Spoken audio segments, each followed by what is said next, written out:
विवाद को सुलझाने की कोशिश तेज हो गई है। सरकार द्वारा गठित कमेटी की पहली बैठक हुई, जिसमें विभाग के अधिकारियों से तमाम क्षेत्रीय भाषा के शिक्षकों और छात्रों की संख्या का ब्यौरा मांगा। हालांकि बीजेपी ने कमेटी की बैठक को सिर्फ आई वॉश करार दिया है। देखिए ये रिपोर्ट।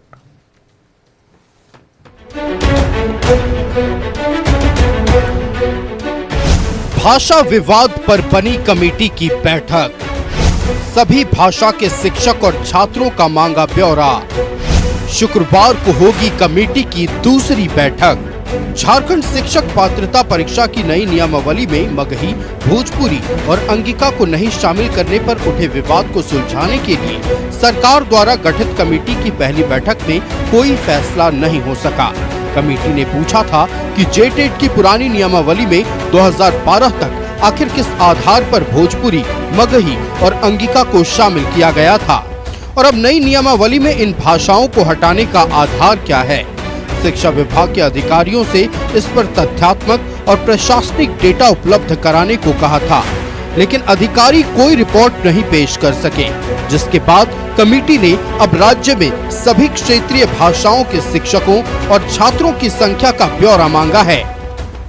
तो हम लोगों ने एक अभी प्रश्न किया है उनसे कि एक ब्यौरा आप इस कमेटी को उपलब्ध कराइए कि हर भाषा जो हमारे स्टेट और क्षेत्रीय भाषाएं हैं उनके शिक्षकों की संख्या कितनी है, छात्रों की संख्या कितनी है पूरे राज्य भर, ताकि हम लोग एक निष्कर्ष निकाल सके कि कौन से आधार पे लोगों ने नियमावली तैयार किया है। और नियमावली में हम ये भी देखेंगे कि उसके आलोक में उन भाषाओं के शिक्षक हैं या नहीं।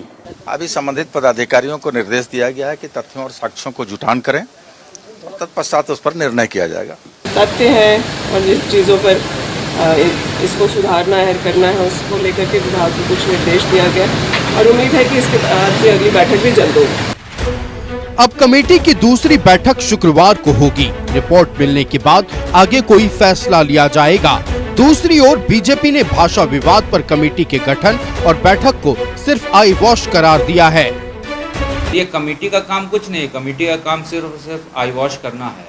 अगर आपके पास आंकड़े ही नहीं है, सरकार को अपने भौगोलिक जगहों की जानकारी ही नहीं है, तो इस सरकार से यहाँ की जनता क्या अपेक्षा कर सकती है।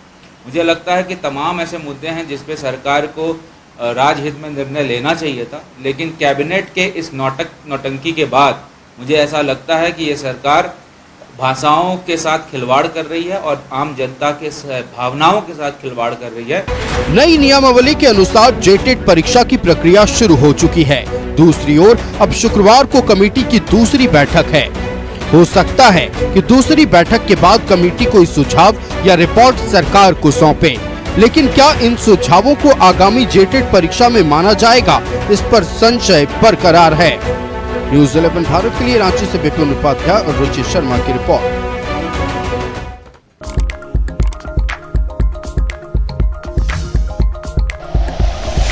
Like and share videos, subscribe करें हमारा चैनल और प्रेस करें बेल आइकॉन। न्यूज़ 11 भारत, सच है तो दिखेगा।